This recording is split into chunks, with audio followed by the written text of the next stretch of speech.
Көмірдің орнына атом деп ұрандатып жатырмыз ғой. Дәл осындай атпен атом саласы қызметкерлері күніне орай Астанада фотокөрме ашылды. Осы салада жұмыс істейтін адамдардың жұмыс барысының суреттері ілінген.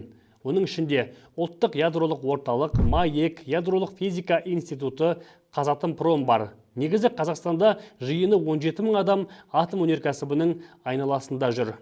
Атом энергетикасы туралы мен осы аптада бұрынғы экономика министрі ғалым Жақсыбек Құлекеевпен сұхбаттастым.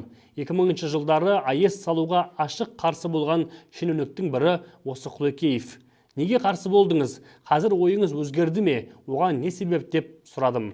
Жағдай бүгін өзгерген деп өз аргументтерін дәлелдеп бақты Құлекеев.